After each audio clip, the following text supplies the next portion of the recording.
అందరికీ నమస్కారం. ఈరోజు మన రాష్ట్రమే కాదు దేశమే నివ్వెరపోయేటువంటి ఒక సంఘటన ఇవాళ విజయవాడలో జరిగింది. వాళ్ళు నిజంగా మన ఆంధ్ర రాష్ట్రంలో ప్రతిపక్ష పార్టీలు చేస్తున్నటువంటి కుట్రలు రాజకీయాలు ఎంతగా దిగజారిపోయాయి అంటే నిజంగా ఇవాళ మీకు ఎదుర్కొనేటువంటి దమ్ము లేక గౌరవ ముఖ్యమంత్రి వర్యులు జగన్మోహన్ రెడ్డి గారికి వస్తున్నటువంటి ప్రజాదరణని తట్టుకోలేక వాళ్ళ భౌతికంగా కూడా ఆయన మీద రాళ్ల దాడి చేసేటువంటి దిగజారు స్థాయికి మీరు దిగజారిపోయారంటే ఇంకెంతకన్నా ఏమనాలి మిమ్మల్ని. వాళ్ళు ఎప్పుడు కూడా మీరు ఇటువంటివి ఎన్ని దాడులు చేసేటువంటి ప్రయత్నాలు చేసినప్పటికీ కూడా వాళ్ళ ప్రజలందరూ కూడా జగన్మోహన్ రెడ్డి గారిని ఆశీర్వదిస్తున్నారు.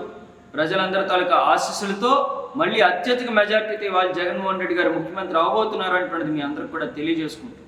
ఇవాళ ఈ ఆంధ్ర రాష్ట్రంలో ఉన్నటువంటి ప్రజలందరి తాలూకా ఆశీస్సులు దీవెనలే జగన్మోహన్ రెడ్డి గారికి శ్రీరామ రక్షగా ఆయన ముందుకు నడిపిస్తాయనేటువంటి తెలియజేసుకుంటూ ఖచ్చితంగా మీరు చేసేటువంటి ఇటువంటి ప్రతి ఒక్క దాడికి కూడా రాబోయేటువంటి కాలంలో తిరిగి మీకు సమాధానం దొరుకుతుంది, చూసుకోండి కబడ్దారు అని చెప్పి నేను తెలియజేస్తూ ఇవాళ ఏదైతే మీరు ఇటువంటి దాడులు ఎన్ని చేసినా సరే వాళ్ళు జగన్మోహన్ రెడ్డి గారి గుండెల్లో భయం అనుకున్నది మీరు ఎప్పుడు కూడా మీరు చూడరు.